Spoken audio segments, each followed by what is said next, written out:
Item ಯಾವುದೇ ಇರಲಿ try ಮಾಡಿ ಆಚಿ ಚಿಕನ್ ಮಸಾಲಾ. ಧಾರವಾಡದಲ್ಲಿ ಬಿರುಸಾದ ವಿದ್ಯಾರ್ಥಿಗಳ ಪ್ರತಿಭಟನೆ ಸಾಗ್ತಾ ಇದೆ. ಕಮಿಷನರ್ ಎದೆಗೆ ಗುದ್ದಿ ಸ್ಟೂಡೆಂಟ್ ಪರಾರಿಯಾಗಿದ್ದಾರೆ. ನೋವಿನಲ್ಲೇ ಸಾಗಿದ್ದಾರೆ ಕಮಿಷನರ್ ಶಶಿಕುಮಾರ್ ರವರು. ವಿದ್ಯಾರ್ಥಿ ಅಧ್ಯಕ್ಷನನ್ನ ಪಡೆಯುವಾಗ ಈ ಘಟನೆ ನಡೆದಿರುವಂತದ್ದು. ಅವಳಿ ನಗರ ಪೊಲೀಸ್ ಕಮಿಷನರ್ ಎನ್ ಶಶಿಕುಮಾರ್ ಅವರ ಎದೆಗೆ ಗುದ್ದಲಾಗಿದೆ. ವಿದ್ಯಾರ್ಥಿ ಪರಾರಿಯಾಗಿದ್ದಾನೆ. ಧಾರವಾಡದಲ್ಲಿ ವಿದ್ಯಾರ್ಥಿಗಳ ಪ್ರತಿಭಟನೆ ಬಿರುಸಾಗಿ ಸಾಗ್ತಾ ಇದೆ. ಕಮಿಷನರ್ ಎದೆಗೆ ಗುದ್ದಿ ಸ್ಟೂಡೆಂಟ್ ಪರಾರಿಯಾಗಿದ್ದಾನೆ. ನೋವಿನಲ್ಲೇ ಸಾಗಿದ್ದಾರೆ ಕಮಿಷನರ್ ಶಶಿಕುಮಾರ್ ಅವರು. ಎದೆ ಹಿಡಿದುಕೊಂಡು ನೋವಿನಲ್ಲೇ ಸಾಗಿದ್ದಾರೆ. ವಿದ್ಯಾರ್ಥಿ ಅಧ್ಯಕ್ಷನನ್ನ ವಶಕ್ಕೆ ಪಡಿತಾ ಇದ್ದಂತಹ ಸಂದರ್ಭದಲ್ಲಿ ಈ ಘಟನೆ ಸಂಭವಿಸಿದೆ. ಅವಳಿ ನಗರ ಪೊಲೀಸ್ ಕಮಿಷನರ್ ಎನ್ ಶಶಿಕುಮಾರ್ ಅವರ ಎದೆಗೆ ಒದೆಯಲಾಗಿದೆ. ಅವರು ಆ ನೋವಿನಲ್ಲೇ ಎದೆಯನ್ನ ಹಿಡಿದುಕೊಂಡು ಹೋಗ್ತಾ ಇದ್ದಾರೆ. ರಾಜ್ಯದಲ್ಲಿ ಖಾಲಿ ಇರುವ ಸರ್ಕಾರಿ ಹುದ್ದೆಗಳ ತಕ್ಷಣ ಭರ್ತಿಗೆ ಆಗ್ರಹಿಸಿ ಧಾರವಾಡದ ವಿದ್ಯಾರ್ಥಿಗಳು ಇವತ್ತು ತೀವ್ರ ಪ್ರತಿಭಟನೆಯನ್ನು ನಡೆಸಿದ್ದಾರೆ. ಸರ್ಕಾರದ ವಿರುದ್ಧ ರೋಷಾವೇಶದಲ್ಲಿ ಬೀದಿಗಿಳಿದಂತಹ ವಿದ್ಯಾರ್ಥಿಗಳು ಸಚಿವರ ಭಾವಚಿತ್ರಕ್ಕೆ ಬೆಂಕಿಯನ್ನ ಹಚ್ಚಿಗಾಗಲೇ ಆಕ್ರೋಶವನ್ನ ಕೂಡ ವ್ಯಕ್ತಪಡಿಸಿದ್ರು. ಇನ್ನು ಪ್ರತಿಭಟನೆಯ ಸಂದರ್ಭದಲ್ಲಿ ಪೊಲೀಸ್ ಮತ್ತು ಪ್ರತಿಭಟನಾಕಾರರ ನಡುವೆ ಒಂದು ನೂಕುನುಗ್ಗಲು ಕೂಡ ಉಂಟಾಗಿತ್ತು. ಧಾರವಾಡ ಪೊಲೀಸ್ ಕಮಿಷನರ್ ಶಶಿಕುಮಾರ್ ಅವರಿಗಾಗಲೇ ಗಾಯಗೊಂಡಿದ್ದಾರೆ. ಅಖಿಲ ಕರ್ನಾಟಕ ರಾಜ್ಯ ವಿದ್ಯಾರ್ಥಿ ಸಂಘಟನೆಯ ಅಧ್ಯಕ್ಷ ಕಾಂತಕುಮಾರ್ ಅವರನ್ನ ಪೊಲೀಸರು ವಶಕ್ಕೆ ಪಡಿತಾ ಇದ್ರು. ಅಂತಹ ಸಂದರ್ಭದಲ್ಲಿ ಯಾರೋ ಒಬ್ಬ ವಿದ್ಯಾರ್ಥಿ ಅಲ್ಲಿಗೆ ಆಗಮಿಸಿ ಶಶಿಕುಮಾರ್ ಅವರ ಎದೆಗೆ ಅಂದ್ರೆ ಹೊಟ್ಟೆ ಭಾಗಕ್ಕೆ ಒದ್ದಿದ್ದಾರೆ. ದೃಶ್ಯಾವಳಿಗಳಲ್ಲಿ ನೀವು ಕೂಡ ಇದೀಗ ಗಮನಿಸ್ತಾ ಇರಬಹುದು. ಒಂದು ಕಡೆ ಯಾವ ರೀತಿ ಪ್ರತಿಭಟನೆ ಆಗ್ತಾ ಇದೆ ಅಂತ ಹೇಳಿ, ಮತ್ತೊಂದು ಕಡೆ ಅಲ್ಲಿ ವಿದ್ಯಾರ್ಥಿ ಸಂಘಟನೆಯ ಅಧ್ಯಕ್ಷರಾಗಿರುವಂತಹ ಕಾಂತಕುಮಾರ್ ಅವರನ್ನ ಪೊಲೀಸರು ವಶಕ್ಕೆ ಪಡಿತಾ ಇದ್ದಂತಹ ಸಂದರ್ಭದಲ್ಲಿ ಯಾರೋ ಒಬ್ಬ ವ್ಯಕ್ತಿ ಅಲ್ಲಿಗೆ ಆಗಮಿಸಿ ಶಶಿಕುಮಾರ್ ಅವರ ಎದೆಯ ಭಾಗಕ್ಕೆ ಒದ್ದಿದ್ದಾನೆ. ದೃಶ್ಯಾವಳಿಗಳಲ್ಲಿ ನೀವು ಕೂಡ ಇದೀಗ ಗಮನಿಸ್ತಾ ಇರಬಹುದು. ಕಮಿಷನರ್ ಏನು ಶಶಿಕುಮಾರ್ ಇದ್ದಾರೆ, ಅವರು ತಮ್ಮ ಹೊಟ್ಟೆಯನ್ನ ಉಜ್ಕೊಂಡು ಅಲ್ಲಿಂದ ಹೋಗ್ತಾ ಇರುವಂತದನ್ನ ಗಮನಿಸ್ತಾ ಇರಬಹುದು. ಇಲ್ಲಿ ಮುಖ್ಯವಾಗಿ ಗಮನಿಸಬೇಕಾದಂತಹ ಅಂಶ ಏನು ಅಂತ ಅಂದ್ರೆ, ವಿದ್ಯಾರ್ಥಿಗಳು ಯಾಕೆ ಇಷ್ಟೊಂದು ಉಗ್ರವಾಗಿ ವರ್ತಿಸ್ತಾ ಇದ್ದಾರೆ ಅನ್ನುವ ಪ್ರಶ್ನೆ ಇದೇ ಸಂದರ್ಭದಲ್ಲಿ ಎದುರಾಗ್ತಾ ಇದೆ. ವಿದ್ಯಾರ್ಥಿಗಳು ಯಾರಾದ್ರೂ ಅವರಿಗೆ ಒದ್ರ ಅಥವಾ ಬೇರೆ ಯಾರಾದ್ರೂ ವ್ಯಕ್ತಿ ಒದ್ರ ಅನ್ನುವ ಪ್ರಶ್ನೆ ಕೂಡ ಇಲ್ಲಿ ಎದುರಾಗ್ತಾ ಇದೆ. ಜಯನಗರ ಸರ್ಕಲ್ನಲ್ಲಿ ಸೇರಿದ್ದ ಪ್ರತಿಭಟನಾಕಾರರನ್ನ ಪೊಲೀಸರು ತಡೆದ್ರು. ಇದರಿಂದ ಉದ್ವಿಗ್ನತೆ ಕೂಡ ಹೆಚ್ಚಾಗಿತ್ತು. ಎದೆಗೆ ಗುದ್ದಿ ಓಡಿ ಹೋಗುವ ವಿದ್ಯಾರ್ಥಿಗಳು ಮತ್ತು ಪೊಲೀಸ್ ಕಮಿಷನರ್ ಎದೆ ಹಿಡಿದುಕೊಂಡು ಹೋಗ್ತಾ ಇದ್ದಾರೆ. ಕಾಂತಕುಮಾರ್ ಅವರನ್ನ ಆಟೋದಲ್ಲಿ ಕೂರಿಸಿ ಪೊಲೀಸರು ಕರೆದೊಯ್ದಾಗ ವಿದ್ಯಾರ್ಥಿಗಳು ಆಟೋಗೆ ಮುತ್ತಿಗೆಯನ್ನ ಕೂಡ ಹಾಕಿ ತೀವ್ರ ಆಕ್ರೋಶವನ್ನ ಕೂಡ ಈಗಾಗಲೇ ವ್ಯಕ್ತಪಡಿಸಿದ್ರು.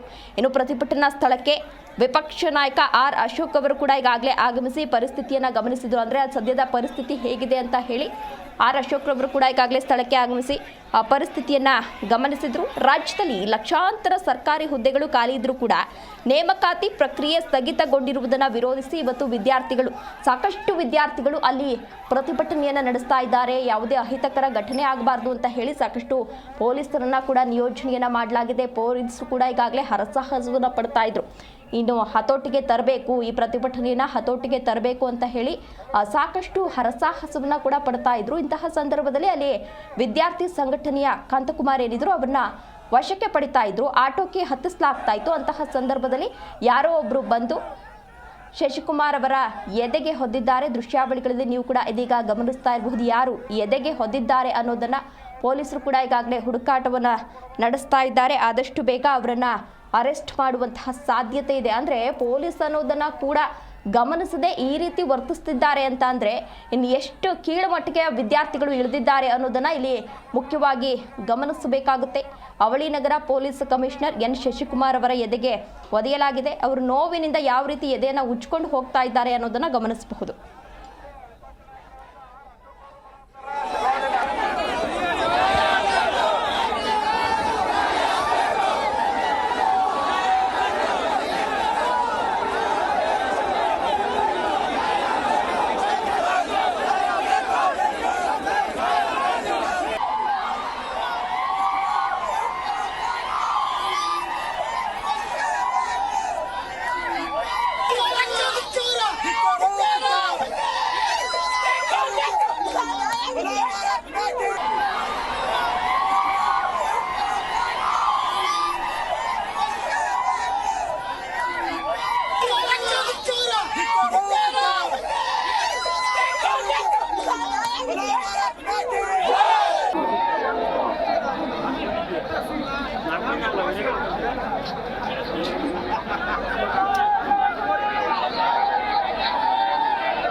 ದೃಶ್ಯಾವಳಿಗಳಲ್ಲಿ ನೀವು ಕೂಡ ಇದೀಗ ಗಮನಿಸ್ತಾ ಇದ್ದೀವಿ ಯಾವ ರೀತಿ ಪ್ರತಿಭಟನೆಯನ್ನ ನಡೆಸ್ತಾ ಇದ್ದಾರೆ ಅಂತ ಅಂದ್ರೆ ಇಲ್ಲಿ ವಿದ್ಯಾರ್ಥಿಗಳು ಶಾಂತಿಯುತವಾಗಿಯೂ ಕೂಡ ಪ್ರತಿಭಟನೆಯನ್ನ ನಡೆಸಬಹುದಾಗಿತ್ತು.